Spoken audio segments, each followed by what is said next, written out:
주님 감사합니다. 오늘 주님께서 저희들의 예배 가운데 함께 해주시고 주님의 거룩한 이름을 찬양할 수 있는 힘을 주신 것을 감사드립니다. 오늘 이 시간을 주님의 성령께 의탁합니다. 성령께서 저희들의 마음의 문을 열어주시고 하나님의 이 진리를 계시해 주시기를 간절히 기도합니다. 저희가 이 진리대로 살아갈 수 있게 하시고 또 저희에게 능력 주시는 그 주님의 놀라움을 참 찬양하기를 원합니다. 이 시간을 주님께 의탁하고 예수 그리스도의 귀하신 이름으로 기도했습니다. 아멘. 안녕하세요. 오늘은 21과 그리스도와 연합에 대해서 함께 나누는 시간을 갖도록 하겠습니다. 그리스도와 신자 간의 상호 내주관계, 다른 말로 연합이라고 합니다. 교재는 갖고 계신 분들은 161페이지입니다.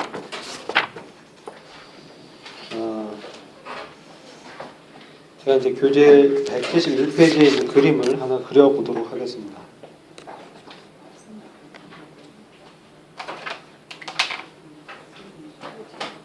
여기 보시면 이제 큰 원이 있습니다. 그러니까 우리가 교제하는 교제권이라고 생각을 해보죠. 우리 교제의 원의 이 테두리는 바로 그리스도이십니다. 우리 교제권은 그리스도 안에 있는 것입니다. 다음 두 번째, 우리는 그리스도 안에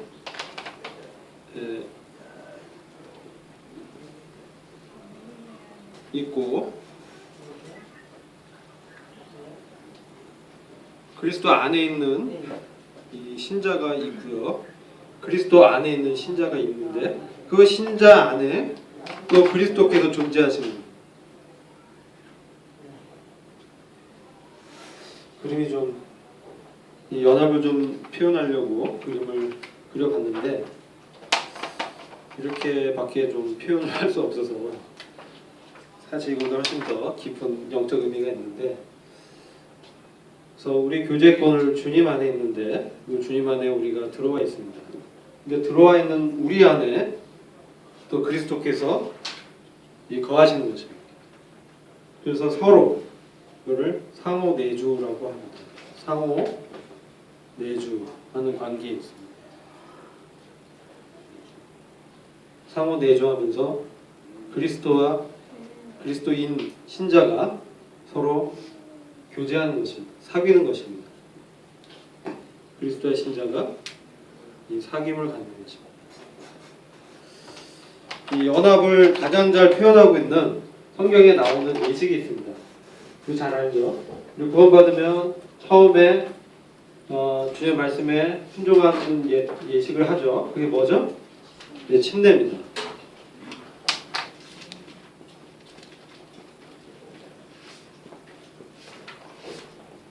침례는 그 원어로 뵙티조라고 합니다. 밥티조는 뵙티조. 또 영어가 이제 받자면서 뵙티즘 이렇게 됩니다. 뵙티즘.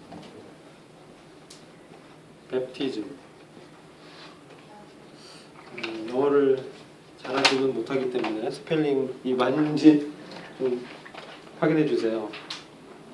맞습니까? 잘 안 보여요?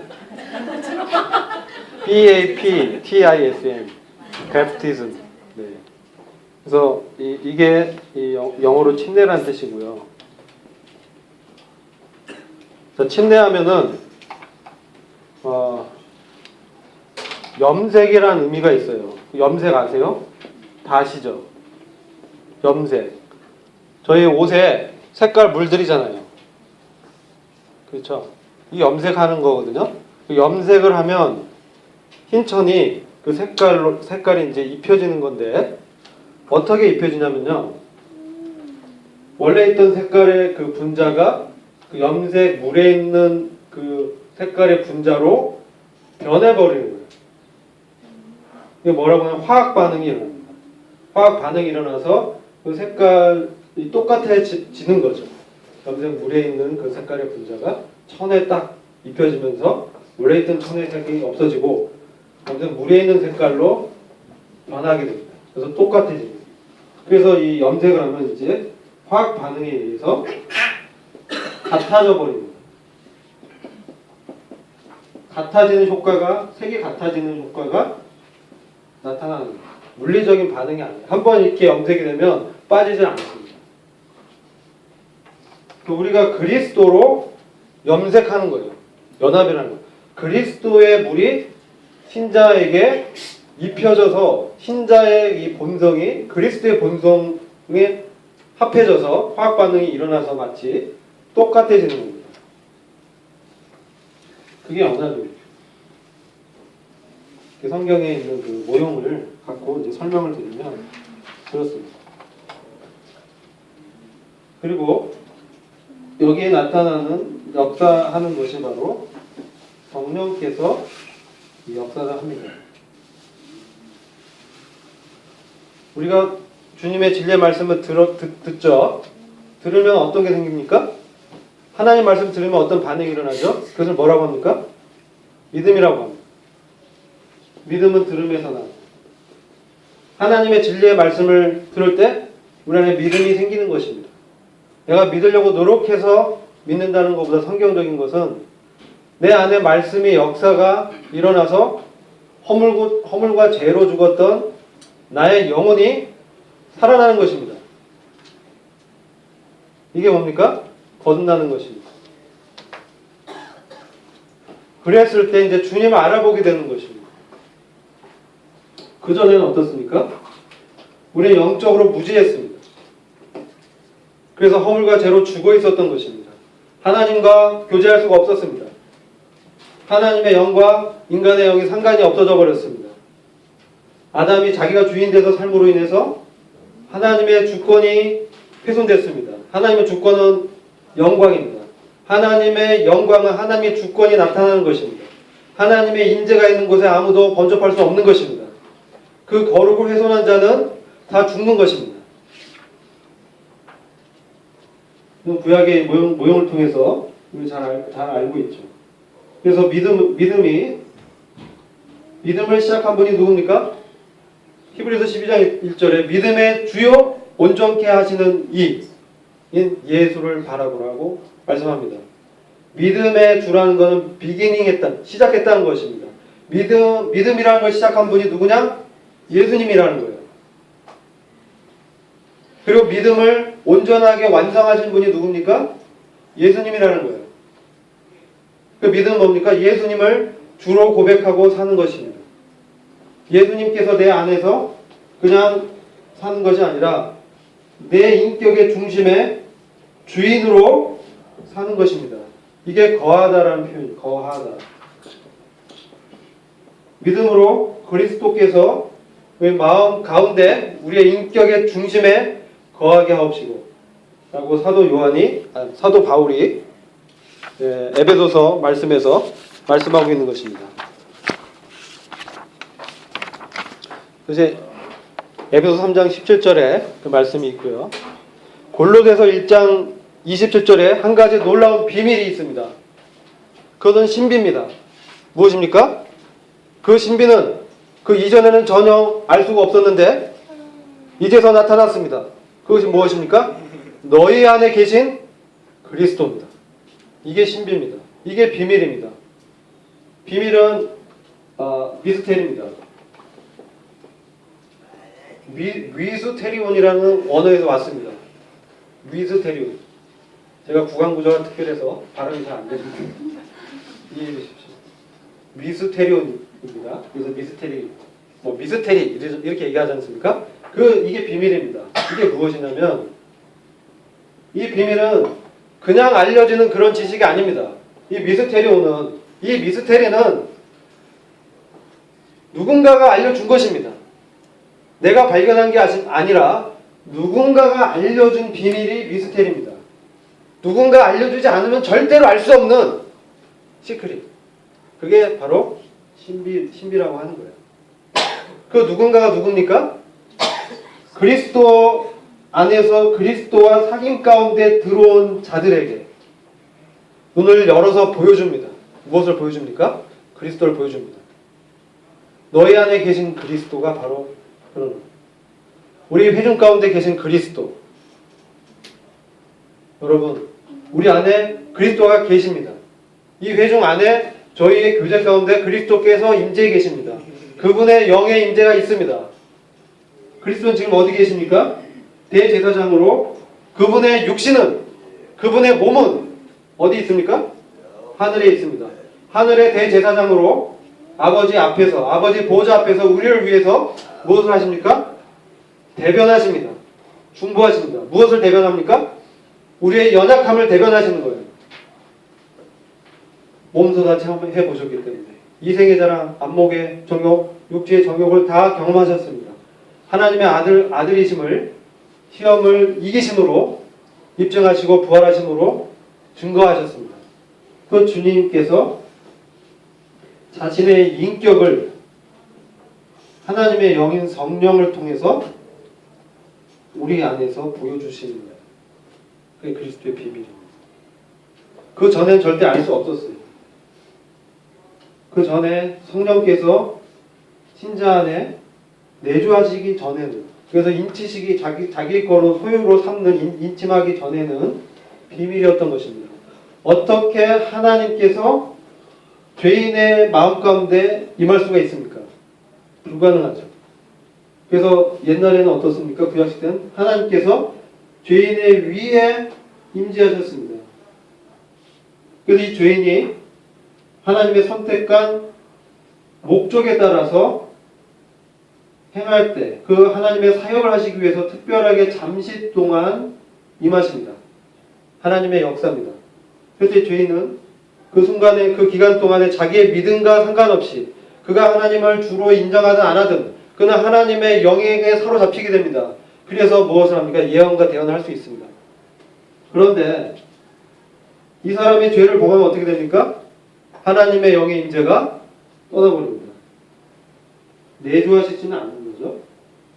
그러나 신약시대 그리스도인은 마치 침례와 같이 그 염색의 물이 천에 완전히 분자 구조가 똑같아져서 같아지는 것처럼 주님의 인격이 영으로 우리 안에, 주님의 생명이 교회라고 하는데 주님의 생명이 우리 안에 심겨집니다. 이게 말씀입니다. 이것은 뭡니까? 호흡이라고 합니다. 하나님의 호흡이 말씀으로 우리 안에 들어옵니다. 하나님의 생명이 시작된 겁니다.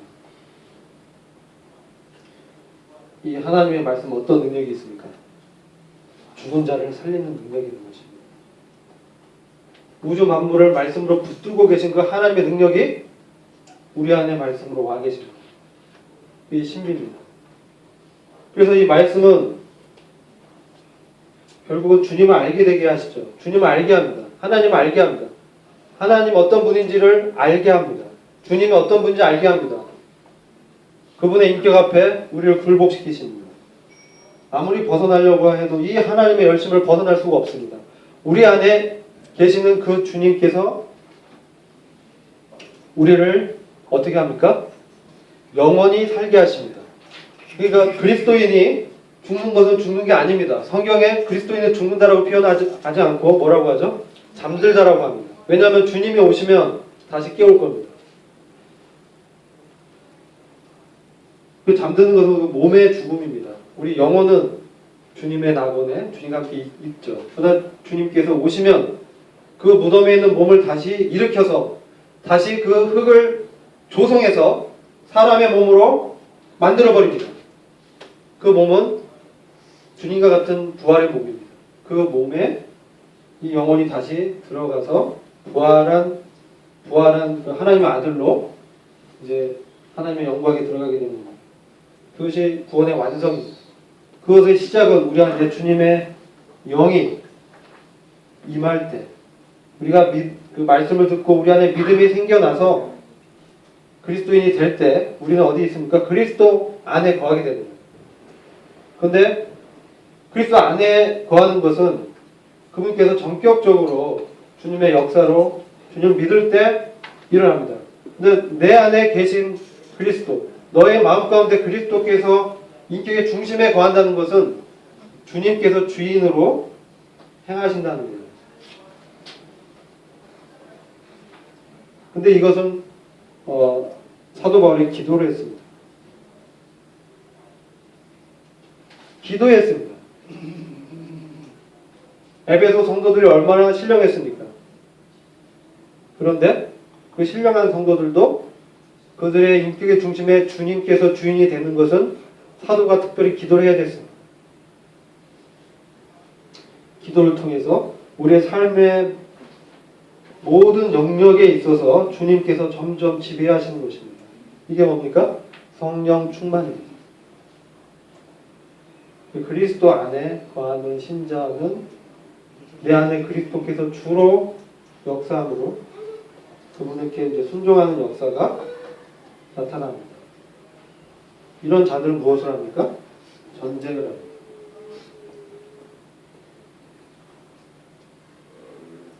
영적 전쟁을 수행하게 됩니다. 그래서 영적 전쟁은 어디서 일어납니까? 하늘에서 일어납니다. 영적 전쟁은 땅에 있는 것이 아닙니다. 영적인 전쟁은 하늘에서 일어나는 것입니다. 우리의 대적이 어디 있습니까? 땅에 있습니까? 아닙니다. 우리의 대적은 혈과 육이 아닙니다. 우리의 대적은 하늘의 정사와 권세입니다. 그런데 많은 경우 우리가 마치 이 땅에 있는 사람들의 육신과 갈등하고 대립구조를 들어갑니다.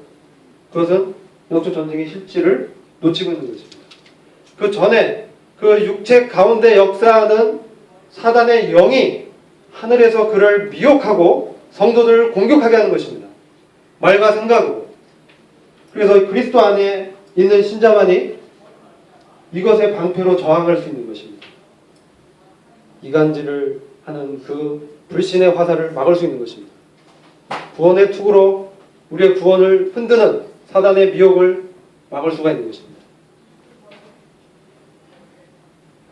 그래서 이 그리스도 안에 거하는 신자는 우리 안에 거하는 그리스도로 사는 것입니다. 그리스도로 산다는 것은 우리 안에 주님께서 말씀하신 그 말씀대로 사는 것입니다. 그러면 그리스도의 색깔과 나의 색깔이 같아지는 것입니다. 그리스도의 뜻이 나의 뜻이 되는 것입니다. 이게 연합의 열매가 나타나는 것입니다. 근데 이것이 우리의 육체의 능력과 있음으로는 불가능합니다. 그래서 우리 안에 보혜사 성령께서 돕는 자로 와 계신 것이에요. 그래서 보혜사 성령이 우리 안에 있는 그 주님의 말씀을 기억나게 합니다. 그래서 그 주님의 말씀에 순종하게 하는데 그것을 막는 것이 있습니다. 무엇입니까? 나의 옛 사람 육신의 이 죄성이, 육신성이 이것을 막는 것입니다. 그래서 전쟁이 일어나요. 주님을 순종할 것인지 나의 옛사람의 육신성을 따라갈지. 그래서 육체로는 혹은 육신으로는 절대로 하나님을 기쁘게 할 수가 없습니다. 어떤 자만이 그리스도와 동일시되는 믿음으로 하나님을 기쁘게 할 수 있습니까? 하나님의 영의 인도함을 받는 자, 하나님의 영의 지배를 받는 자, 하나님의 말씀대로 사는 자, 하나님이 기쁘게 하시는 건 할 수 있다는 거예요. 근데 그렇게 하려면 우리 안에 계신 그리스도와 깊은 상인 가운데 들어가야 되는 것입니다. 왜 그렇죠? 우리의 그 옛 성품이 강력하게 역사하기 때문에 그렇습니다. 우리의 옛사람이 십자가에 못 박혔는데 계속해서 마치 못 박히지 않는 것처럼 주인행을 하려고 우리를 속이고 역사하고 그게 바로 너라고, 죄를 지은 자가 바로 너라고, 너의 옛사람이 바로 너의 친구니라고 계속해서 우리를 속이는 것입니다. 주님과 동일시된 그리스도 안에 있는 자들은 그것이 죄고 이것은 옛사람이고 이것은 옛 자아고 이미 십자가에서 죽었음을 믿음으로 여기는 것입니다. 내 안에 살아계신 분, 그 세 사람이 나의 진정한 새로운 신분입니다. 그것이 나인 것입니다. 그래서 그 새 생명이, 문제는 이 새 생명이 처음에 태어나면 그냥 혼자 갑자기 어른처럼 행세할 수가 없습니다. 하나는 아이같이 신령한 젖을 사모하라고 했습니다. 말씀의 양식으로 그가 자라가야 됩니다. 자라가서 성인이 되었을 때 믿음의 장성한 분량에 이르러서 하늘의 전쟁을 수행하게 되는 것입니다. 그래서 이 새 생명을 가졌다고 해서 그가 영적인 전쟁에서 승리할 수가 없음이 로마서 7장의 갈등에서 나오는 것입니다. 거듭났지만 그 안에 갈등이 있습니다. 무슨 갈등입니까? 내가 하려는 갈등입니다. 로마서 7장의 주제는 나입니다. 아이가 굉장히 많이 나요. 여기 그리스도 안에 해방됐다는 얘기가 없습니다. 내가 다 하는 것입니다. 그것은 실패입니다. 왜요? 이것은 육신을 다시 의지하는 것입니다. 그럼 다시 어디로 갑니까? 다시 옛사람에게로 가는 거예요. 근데 뭘로 포장합니까? 종교로 포장합니다. 어떤 형식을 지킴으로 해보려고 합니다. 그러나 이렇게 했을 때 다시 유대교인이 되는 거예요. 어떻게 했습니까? 주님을 죽여버렸어요. 유대교인이 성경을 제일 잘하는 민족인데 주님을 죽여버렸어요. 주님의 생명이 나타나지 못하게 된 거예요. 그래서 이게 죄인데 이것은 십자가에서 못 박을 수밖에 없는, 이건 용서할 수가 없는 겁니다. 죄는 용서할 수가 없는 것입니다. 본질적인 내가 주인이 되려는 이 죄성은 십자가에서 못 박아야 되는 것이지, 심판받아야 되는 것이지, 얘를 어떻게 다독거려서 개선할 수가 없는 거예요. 그래서 주님과 함께 못 박았다라고 우리가 날마다 믿음으로 여겨야 됩니다. 이게 우리가 지고 가는 인생의 나의 십자가입니다.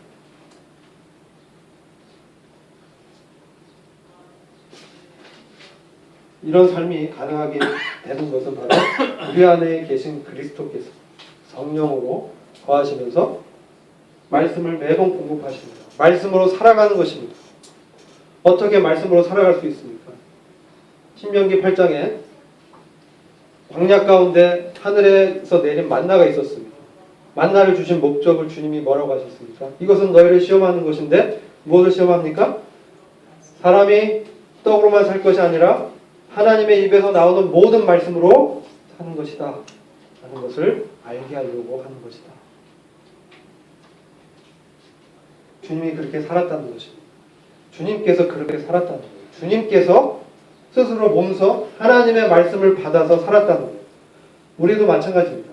우리도 주님을 닮다는 것은 우리의 영적 전쟁의 실체가 사람에 있는 육신의 모습이 아닙니다. 우리가 갈등하고 싸울 필요가 전혀 없습니다. 그런 순간 싸움에서 지는 거예요. 거기엔 이미 우리가 죽었음을 선포해야 되는 거예요. 하나님이 죽은 자다. 먼저 뭐가 옵니까? 굉장히 화가 납니다. 내 뜻과 다른 것이 일어날 때. 내 육신이 발동하죠.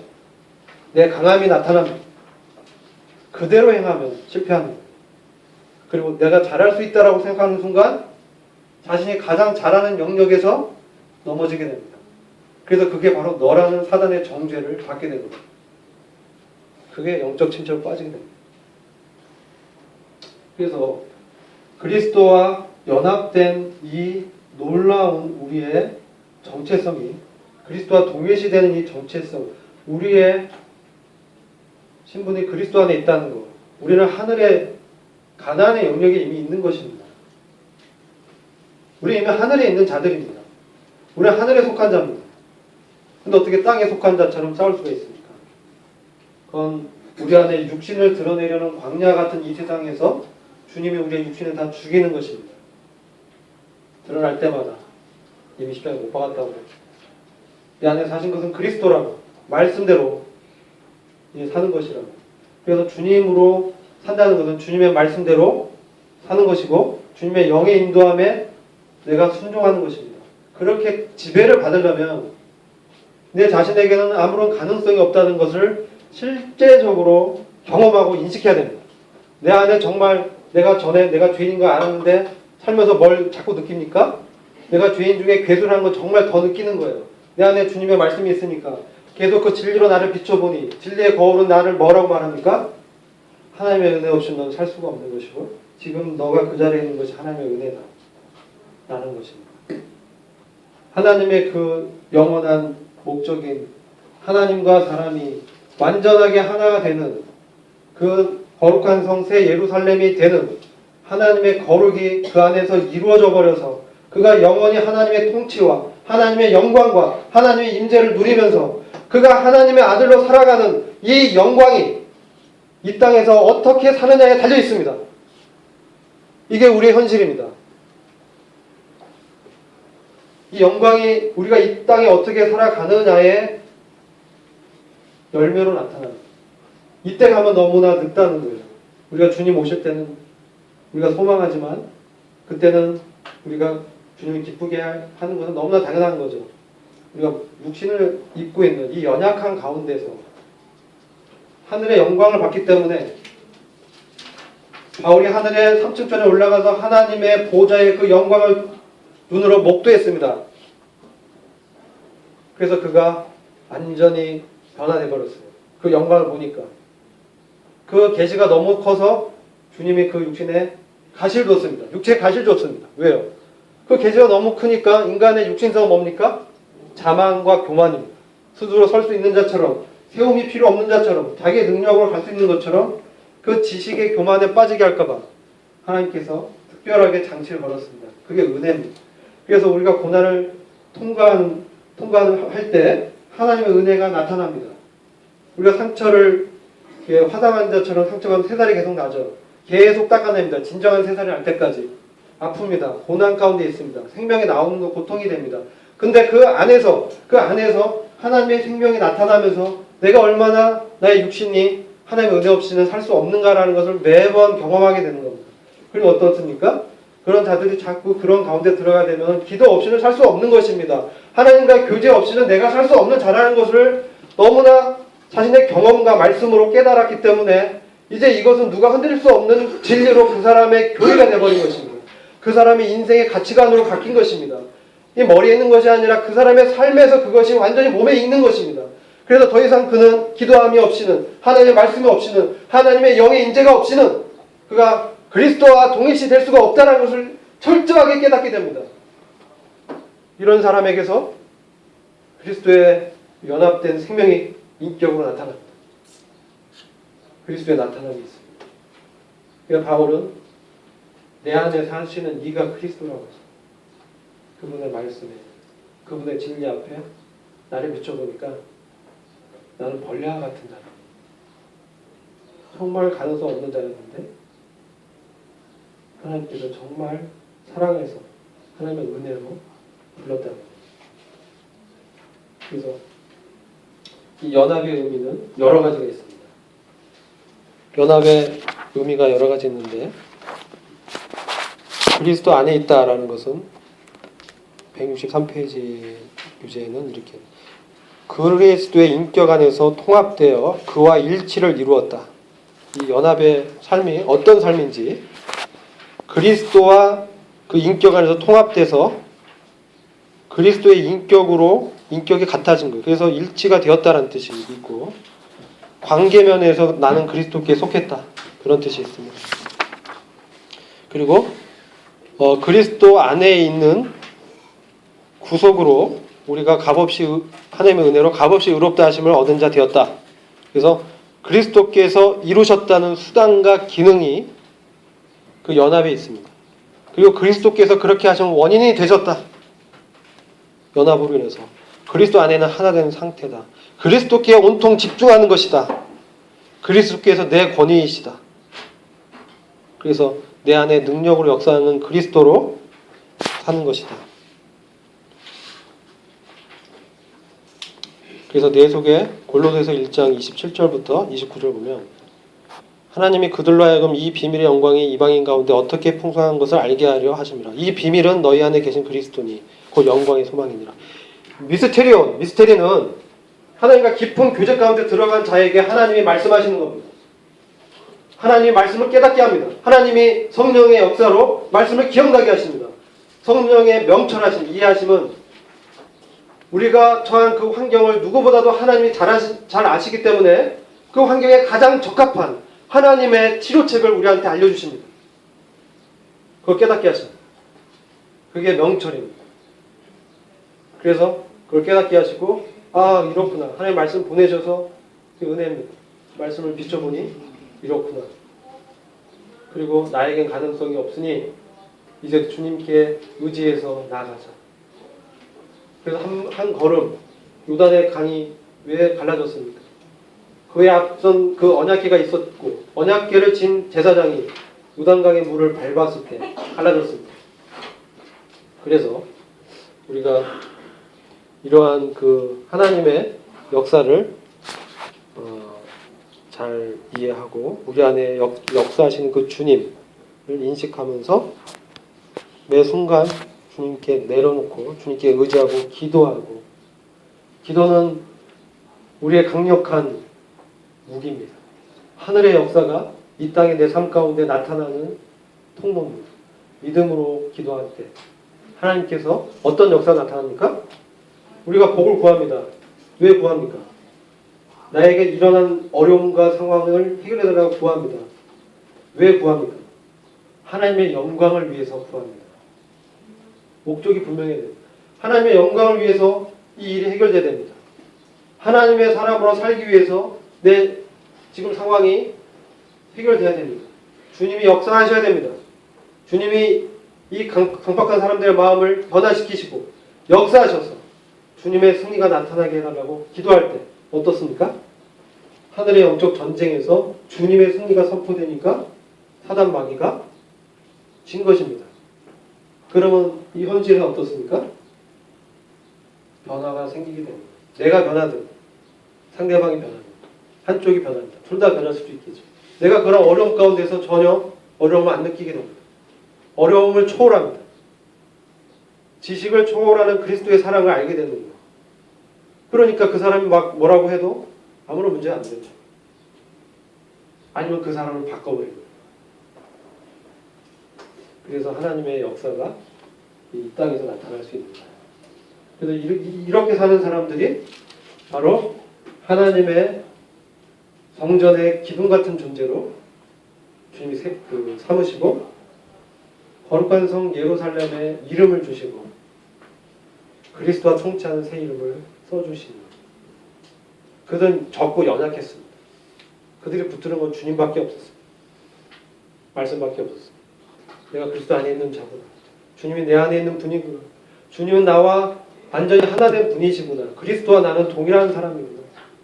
그것을 매 순간 우리가 기억하면서 기도할 때 이 성령의 역사가 나타나면서 하나님의 지배가 우리 삶 가운데 그 영역이 점점 넓어질 것입니다. 그래서 우리가 이 진리를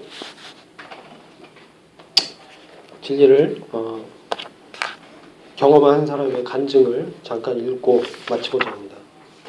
교재 169페이지인데 그리스도의 심판대에 대해서 고린도전서 1장 8절 9절 읽고 간증을 읽고 소개하고 마치고자 합니다. 고린도전서 1장 8절 9절 주께서 너희를 우리 주 예수 그리스도의 날에 책망할 것이 없는 자로 끝까지 경고케 하시리라. 고린도 교회는 문제가 너무 많았는데 근데 주님이 그리스도의 그날에는 책망할 것이 없는 자로 끝까지 경고케 하시겠다 라고 바울이 지금 말씀하고 있습니다. 너희를 불러 그 아들 예수 그리스도 우리 주로 더불어 교제케 하신 하나님 미쁘시도다.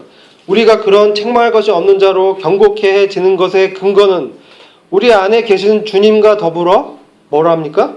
교제하기 때문에, 사귀기 때문에.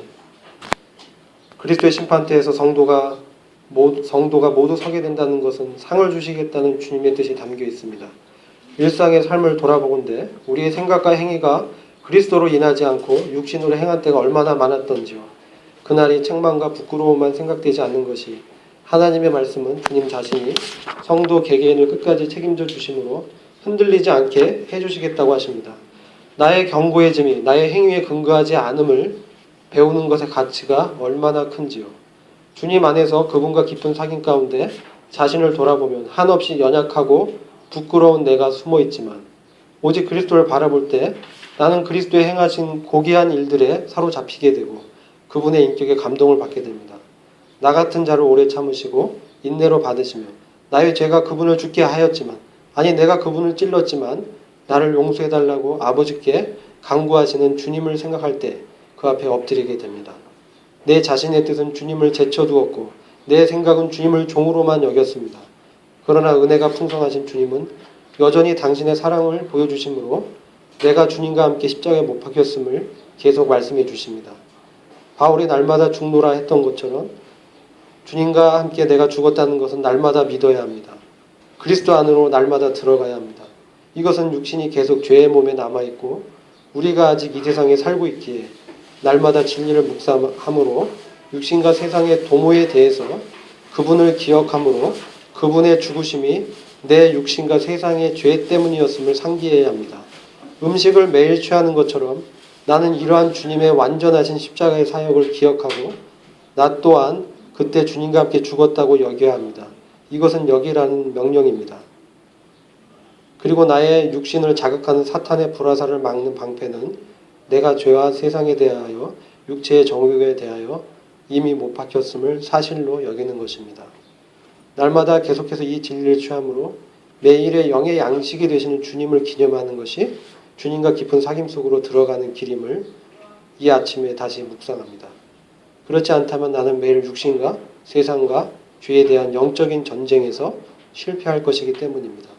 한 가지 위로가 되는 것은 주님은 미쁘시고 신실하신 분이기에 우리가 죄 가운데 있다 할지라도 계속해서 사귐을 갖고자 하신다는 것입니다. 우리가 죄 가운데 있다 할지라도 계속해서 사귐을 갖고자 하신다는 것입니다.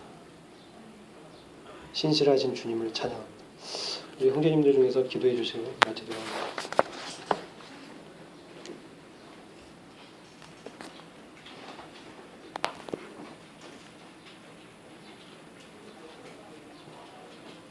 내가 그리스도와 함께 십자가에 못 박혔나니